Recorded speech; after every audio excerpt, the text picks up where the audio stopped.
Hello दोस्तों, स्वागत है हमारे YouTube चैनल में।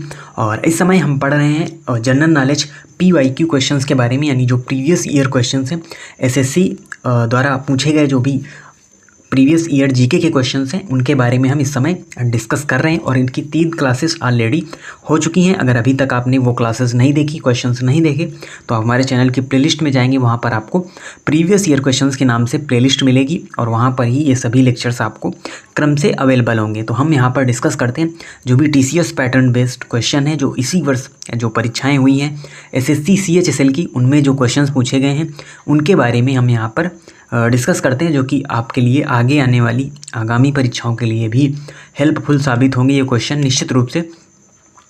तो चलिए शुरू करते हैं आज की क्लास को और देखते हैं आज का पहला क्वेश्चन। तो आज का जो पहला क्वेश्चन है ये है स्पोर्ट्स से रिलेटेड, और अभी रिसेंटली ही ओलंपिक भी कंप्लीट हुए हैं। वो ओलंपिक गेम्स हो या पैरालंपिक हो, सभी अभी कंप्लीट हुए हैं। तो देखिए, कभी कभी ओलंपिक से रिलेटेड करंट क्वेश्चन नहीं, पुराना क्वेश्चन भी पूछ लिया जाता है जो कि स्पोर्ट कैटेगरी में आ जाता है। तो इसमें आपको बताना है निम्न में कौन ओलंपिक पदक जीतने वाली पहली भारतीय महिला रेसलर बनी। रेसलर का मतलब पहलवान बनी, यानी पहली भारतीय महिला पहलवान कौन बनी जिन्होंने ओलंपिक में पदक जीता है, वो किसी भी ओलंपिक में जीता हो। इस बार की ही बात इसमें नहीं की जा रही है। तो यहाँ पर आप नाम देखेंगे बबीता कुमारी, साक्षी मलिक, कविता देवी और विनेश फोगाट। तो ये सभी रेसलर हैं, सभी पहलवान हैं।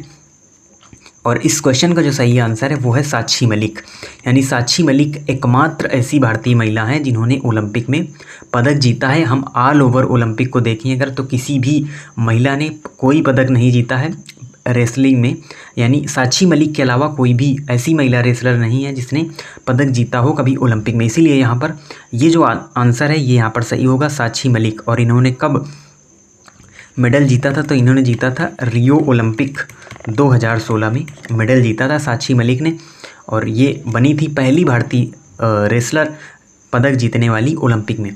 उसके अलावा अगर हम बात करें सबसे पहली यानी फर्स्ट वुमेन, यानी पहली महिला कौन थी पदक जीतने वाली, वो किसी भी खेल से रिलेटेड हो, तो वो है हमारी कर्णम मल्लेश्वरी। तो कर्णम मल्लेश्वरी पहली भारतीय महिला हैं जिन्होंने ओलंपिक में पदक जीता, और इन्होंने सन 2000 में ये पदक जीता था। और ये जीता था इन्होंने भारोत्तोलन में, यानी कि वेट लिफ्टिंग में इन्होंने ये पदक जीता था। कर्णम मल्लेश्वरी जो कि फर्स्ट वुमेन है पदक जीतने वाली ओलंपिक में। उसके अलावा अगर हम बात करें फर्स्ट व्यक्ति कौन है, यानी ऑल ओवर अगर हम बात करें कि सबसे पहले वो पुरुष हो या महिला किसने पदक जीता था, तो वो है KT जाधव, जिन्होंने 1952 में पदक जीता था। और वो भी जीता था किसमें? रेसलिंग में। तो रेसलिंग में पदक जीता था KT जाधव ने, और ये भारत के पहले व्यक्ति थे ओलंपिक में पदक जीतने वाले। तो ये कुछ क्वेश्चंस हैं ओलंपिक से रिलेटेड। वैसे भी हम ओलंपिक में 3 से 4 क्लासेस ले चुके हैं, तो स्पोर्ट वाली प्लेलिस्ट में जाकर आप उन क्लासेस को देख सकते हैं। ओलंपिक के बारे में डिटेल में वहाँ पर हमने समझाया है। अभी हम बढ़ते हैं अगले क्वेश्चन की ओर। तो अगला क्वेश्चन है जो कि है हमारा बायो से, और इसमें है प्याज में लाल रंग निम्न में किस वर्णक के कारण होता है, यानी कौन सा वर्णक है जिसके कारण प्याज का जो लाल रंग है वो हमें दिखाई पड़ता है। तो इस क्वेश्चन का जो सही आंसर है वो है एंथोसाइनिन। तो एंथोसाइनिन जो वर्णक है इसी के कारण प्याज का रंग यहाँ पर लाल हमको दिखाई देता है। और यहाँ पर 4 में अगर हम बात करें तो एक नाम के बारे में आप निश्चित तौर पर जानते होंगे जो कि है क्लोरोफिल। और क्लोरोफिल जो कि एक वर्णक है और ये पौधों की पत्तियों में पाया जाता है, यानी प्रकाश संश्लेषण की क्रिया में ये हेल्प करता है जो वर्णक है क्लोरोफिल। उसके अलावा अगर हम बात करें बेटा लेंस के, तो बेटा लेंस भी एक प्रकार का वर्णक ही है। और जो कैरोटीनॉइड्स हैं, यानी जो ये कैरोटीनॉइड्स हैं ये भी वर्णक है, और ये पाया जाता है पौधों में। और जब व्यक्ति के द्वारा इन पौधों को खाया जाता है, यानी जब ये व्यक्ति के शरीर में पहुंचता है, तो वहाँ पर ये जो कुछ कैरोटीनॉइड्स हैं ये बदल जाते हैं किसमें? विटामिन A में। यानी ये एक प्रकार से लाभदायक ही होता है, पौधों में पाया जाता है, और मनुष्य के शरीर में पहुंचकर ये विटामिन A प्रोड्यूस करता है। कुछ कैरोटीनॉइड्स विटामिन A में बदल जाते हैं जो कि मानव स्वास्थ्य के लिए लाभदायक हैं। तो इसका जो सही आंसर है वो होगा एंथोसाइनिन के कारण प्याज में लाल रंग होता है। अगला क्वेश्चन हम देखते हैं यहाँ पर, जो कि प्रकार से स्टैटिक जीके से हम इसे मान सकते हैं। और ये है भारत के निम्न में से किस पड़ोसी देश में प्रसिद्ध कटास राज मंदिर परिसर है। यानी ये एक मंदिर परिसर है, कटास राज मंदिर परिसर, जिसमें कई धर्मों के मंदिर बने हुए हैं। तो किस आपको बताना है किस देश में ये मंदिर परिसर है जहाँ पर अलग अलग धर्म के कई सारे मंदिर बने हुए हैं। तो इसका जो सही आंसर है वो है पाकिस्तान। आप वैसे अगर गेस करेंगे तो आप पाकिस्तान आंसर नहीं लगाएंगे, क्योंकि आपको लगेगा कि ये कटास राज मंदिर परिसर है, तो वहाँ पर क्योंकि पाकिस्तान एक मुस्लिम बाहुल देश है तो वहाँ पर आपको हिंदू मंदिर थोड़ा सा ऑड लगेगा, बट वहाँ पर ये पाकिस्तान में ही ये कटास राज मंदिर परिसर है और यहाँ पर कई धर्मों के जो मंदिर हैं वो बने हुए हैं इस परिसर के अंदर। तो पाकिस्तान इसका सही आंसर होगा। उसके बाद बढ़ते हैं हम अगले क्वेश्चन की ओर। और अगला क्वेश्चन है, स्वतंत्र भारत में पहला विधि आयोग कब स्थापित किया गया? तो देखिए सबसे पहले यानी 1955 में यानी 1955 में स्वतंत्र भारत का पहला विधि आयोग स्थापित किया गया था। तो ये सन आपको इससे रिलेटेड याद रखना, ये केवल फैक्चुअल क्वेश्चन था, यानी इस पर जो ऑप्शन दिए हुए हैं बाकी के बारे में बताने की कोई ज़रूरत नहीं है।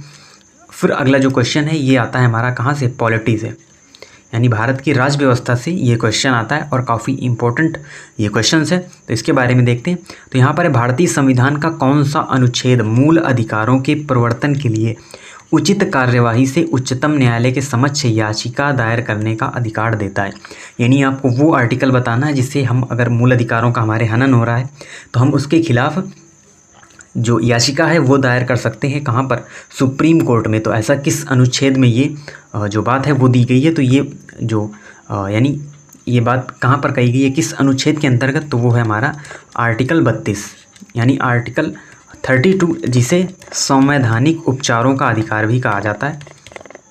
तो उसका मतलब यही होता है कि आपके अगर जो मूल अधिकार आपको दिए गए हैं उनका अगर हनन हो रहा है तो उसके खिलाफ आप सुप्रीम कोर्ट में याचिका दायर कर सकते हैं।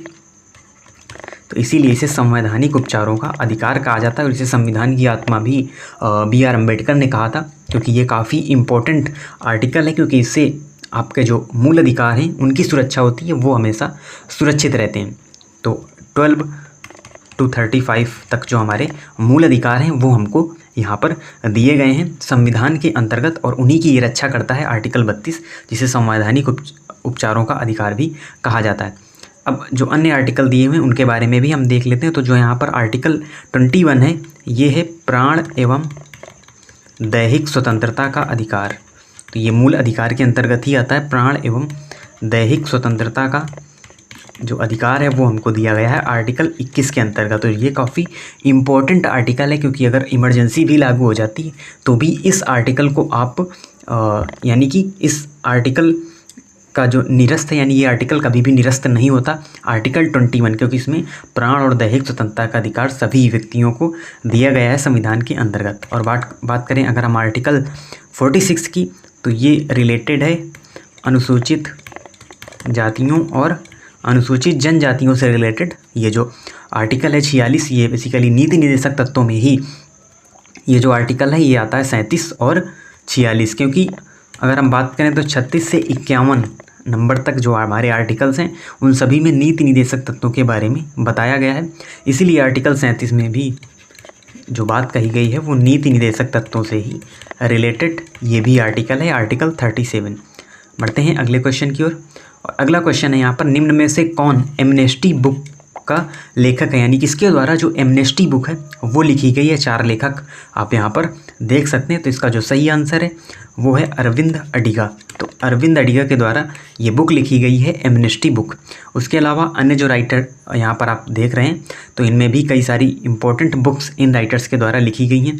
अगर हम बात करें विक्रम सेठ की, तो इनके द्वारा जो बुक लिखी गई है गोल्डन गेट, वो इन्हीं की बुक है, विक्रम सेठ की बुक है। उसके अलावा चेतन भगत की तो काफ़ी बुक्स जो हैं वो फेमस रहती हैं और बराबर एग्जाम्स में पूछी जाती हैं, और ये है रिवॉल्यूशन 2020। उसके अलावा वन इंडियन गर्ल और हाफ गर्लफ्रेंड, जिस पर एक मूवी बनी है, वो भी इन्हीं के द्वारा लिखी गई बुक है। वन इंडियन गर्ल ये भी इन्हीं की बुक है। तो ये 2 काफ़ी इंपॉर्टेंट बुक्स हैं, चेतन भगत की रिवॉल्यूशन 2020 और वन इंडियन गर्ल। उसके बाद अरविंद अडिगा के बारे में तो हमने देखा, इन्होंने एमनेस्टी बुक को लिखा है। उसके अलावा जो अमीश त्रिपाठी हैं, इन्होंने एक बुक लिखी थी रिसेंटली ही, लीजेंड ऑफ सुहेल देव। तो सुहेल देव के ऊपर एक बुक लिखी थी अमीश त्रिपाठी ने, लीजेंड ऑफ सुहेल देव। बढ़ते हैं अगले क्वेश्चन की ओर। और अगला क्वेश्चन है, निम्न में से किस राज्य में प्रसिद्ध पर्यटन स्थल पम्बन द्वीप स्थित है? यानी हम ये कह लें पम्बन द्वीप किस राज्य में स्थित है? तो पंबन द्वीप है जो, ये स्थित है तमिलनाडु में। तो ये तमिलनाडु का एक द्वीप है पंबन द्वीप, जो कि तमिलनाडु के आखिरी हिस्से से भारत से जुड़ा हुआ है और ये स्थित है कहाँ पर? तमिलनाडु में। तो उसके अलावा कुछ अन्य द्वीप भी हैं, जितने भी आप यहाँ पर राज्य देख सकते हैं सभी जगह द्वीप हैं, काफ़ी इम्पोर्टेंट द्वीप हैं। और यहाँ पर अगर हम बात करें केरल की, तो केरल में आता है वेलिंगटन द्वीप।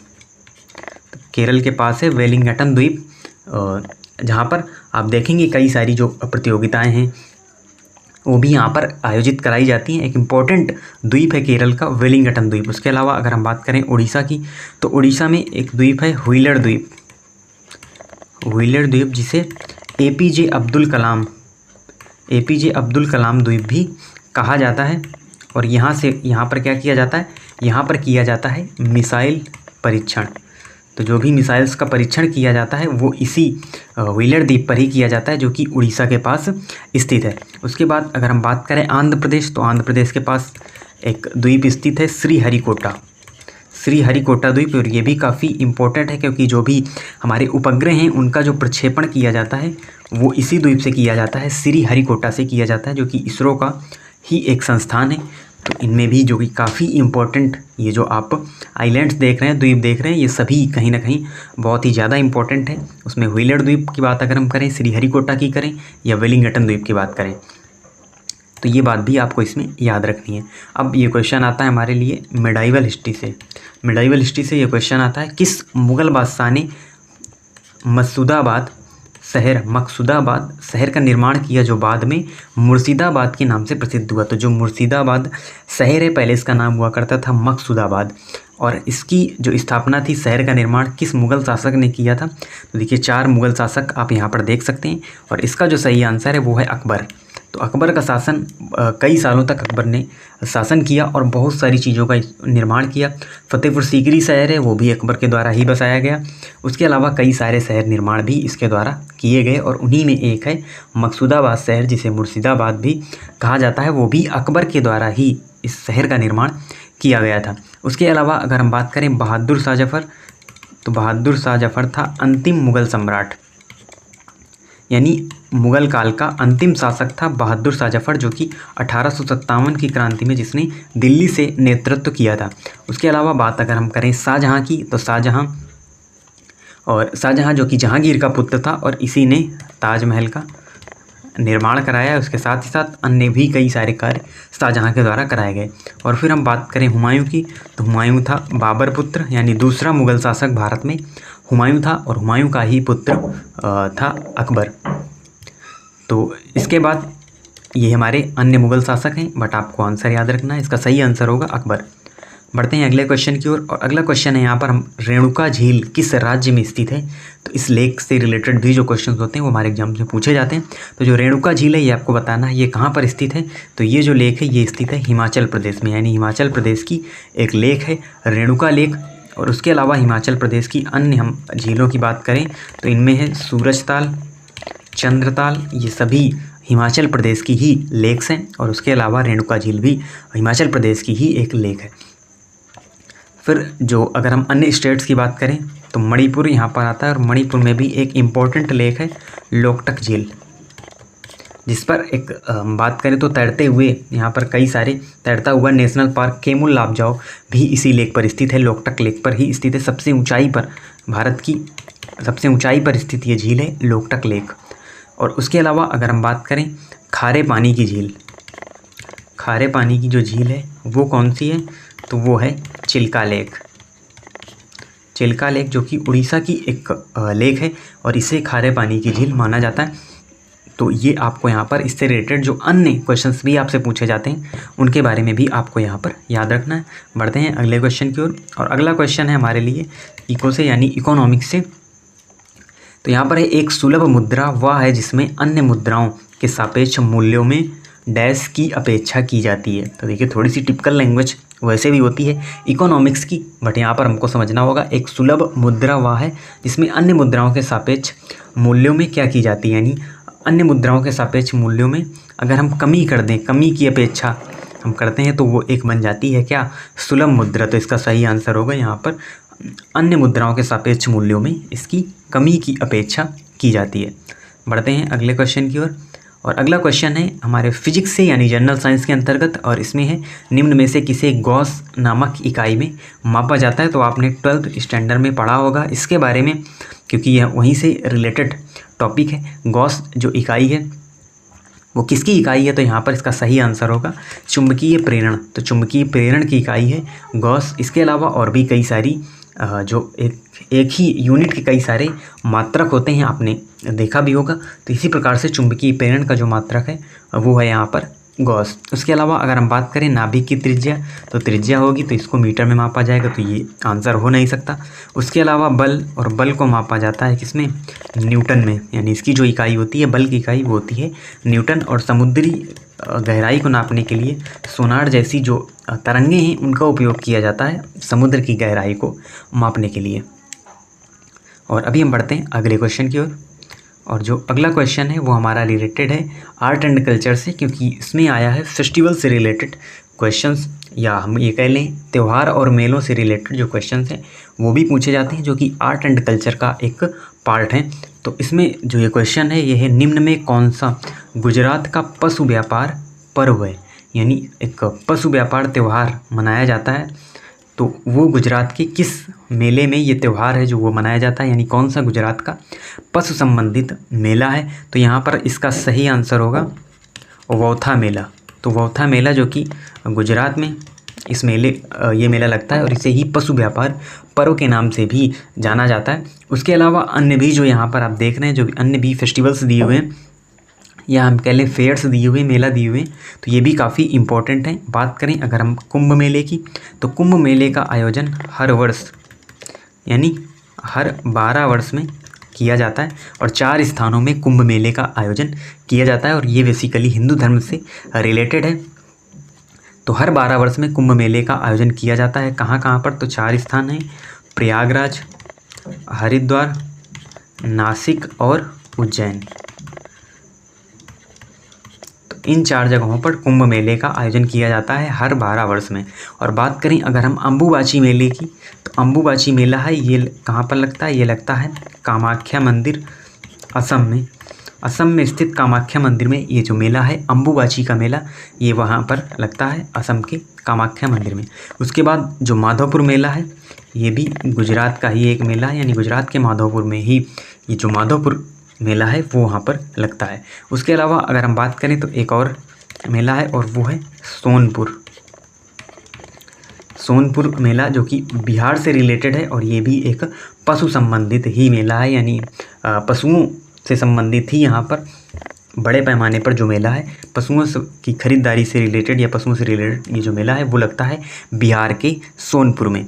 तो ये कई सारी क्वेश्चंस आप देख सकते हैं, एक ही क्वेश्चन में हमने कम से कम 3 से 4 क्वेश्चन यहाँ पर डिस्कस किए हैं, जो कि काफ़ी इंपॉर्टेंट हैं आपके लिए। अब देखते हैं आज का लास्ट क्वेश्चन, और वो है ऋषिकुल्या नदी निम्न में से किस राज्य से होकर गुजरती है। देखिए एक न्यू टाइप की जो रिवर है वो हमको देखने को मिल रही है। वैसे जो फेमस रिवर्स हैं उनको हम याद रखते हैं कि वो किस राज्य से निकलती हैं, कहाँ पर उनका अंत होता है। बट कभी कभी क्या होता है, छोटी नदियाँ भी हमसे पूछ ली जाती हैं, जो हमारे लिए काफ़ी टिपिकल हो जाता है। तो देखिए जो ऋषिकुल्या नदी है ये हमारी उड़ीसा से होकर गुजरती है, उड़ीसा से होकर ये गुजरती है ऋषिकुल्या नदी, इसको आपको ध्यान रखना है। उसके अलावा जो महानदी है वो भी उड़ीसा से ही होकर गुजरती है, और भी कई सारी नदियां हैं जो उड़ीसा से होकर गुजरती हैं, और अन्य स्टेट्स की भी अलग अलग कई सारी रिवर्स हैं। तो ये हमारे ऑल ओवर क्वेश्चन थे, 13 क्वेश्चन, और अच्छी तरीके से इनको हमने डिस्कस किया। ना केवल 13 क्वेश्चन बल्कि उनके जो ऑप्शन थे उनसे रिलेटेड भी जो क्वेश्चन बन सकते थे उनके बारे में भी हमने यहाँ पर डिस्कस किया। और आप इसी तरीके से हमारे चैनल से जुड़े रहिए, इन क्वेश्चंस को आप ज़रूर अच्छी तरीके से पढ़ें, आपका नॉलेज काफ़ी ज़्यादा इससे इम्प्रूव होगा, यानी आपको एक ब्रॉड नॉलेज मिलेगा हर एक सेगमेंट से रिलेटेड, जीएस के हर एक सेगमेंट से। तो इसीलिए हम आपके लिए ये सीरीज लाते हैं, जो कि जिसमें प्रीवियस ईयर क्वेश्चन होते हैं एसएससी के एज इट इज़ पूछे हुए। तो आप इसी तरीके से चैनल से जुड़े रहिए। मिलते हैं आपसे नेक्स्ट क्लास में, तब तक के लिए धन्यवाद।